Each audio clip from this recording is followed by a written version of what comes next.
What is up guys? Another day. We're supposed to be at Drift Academy today actually, but unfortunately the E30 had a flat battery this morning.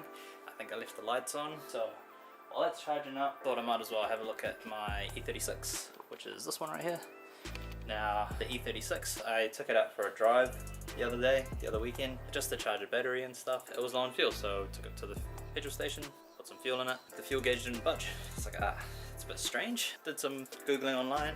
Apparently wire breaks are pretty common. We started troubleshooting today while that is charging. Went through all the wires and stuff, did some continuity tests with the multimeter. You can see it's already apart. Check the fuses. Well, I actually checked the fuses first. So check these guys. Apparently there's a trick where you can pull this while the ignition is on. This is fuse 31.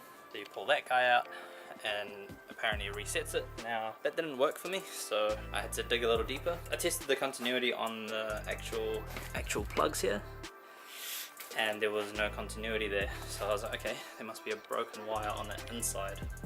So lo and behold, when I pulled it out, there was this guy just flapping around. Now that's a problem. So you need both fuel senders, you have two, you need both to work. So if this one's not working, nothing will work. So what I'm going to do right now is solder it up. It was soldered up before, but not very well. It's kind of hard to get in there, so we'll see if we can do a better job than the last guy. But we need to replace this. It's not very good just leaving it like that, just because the wires are broken and stuff, and we're going to have to check any used unit that we buy from like either the scrap or something and make sure they're not nearly broken either. So yeah, I'm going to go on and do that.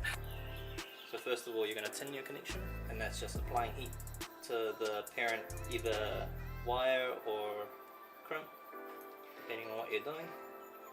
Now I'm no professional at this, I'm not very good at it, but this is how I've done it. It's what pretty much I've been recommended to do. So we've successfully tinned it. Hard to see, but you can see that shiny bit in there. So we just melted some solder on it. Now we're going to do the same for the wire.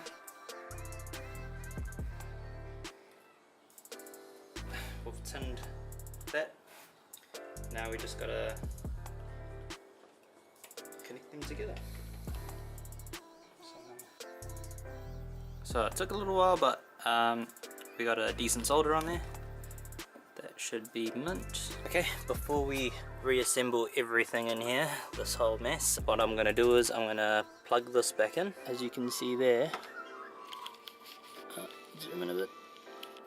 So as you can see there, it's reading empty, but hopefully when we plug this back in, ta-da!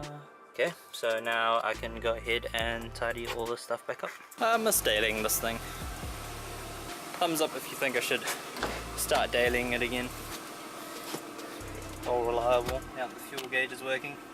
Very conflicted, like if I want to sell it or not. I do like it. Cool color. Some paint work needs tending to, especially that guard there. This is one of our OG stickers from back in the day. Push Motorsport. I'm probably going to take this thing to Drift Academy. We are shockingly late. Just to give you an idea of how late we are, well I am, it's 20 past 10. I was supposed to be there at about 7, so sorry Sky. If you're coming to stay in Auckland or live here or thinking about it, just be prepared. There's always traffic, always. Okay.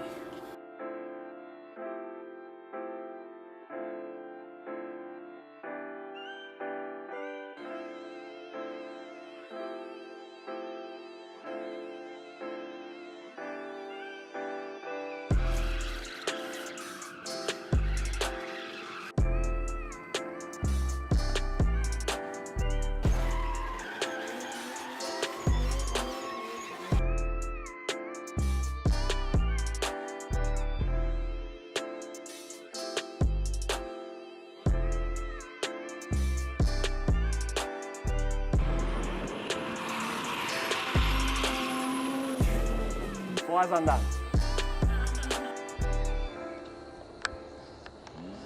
We get to drive this thing.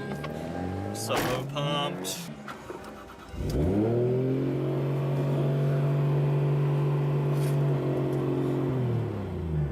Decent. We're just gonna head back to Drift Park to drop some of the Drift Academy cars off. But all in all, today was pretty cool. I get so pumped when the students get it and they just pull off some mean donuts or like a really nice handbrake turn or something. Like, I know it's very basic, but at the same time, it just gets me going.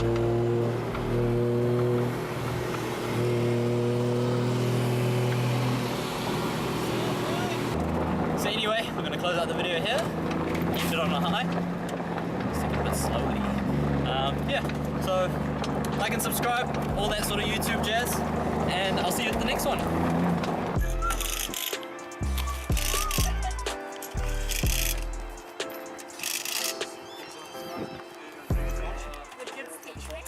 How to what?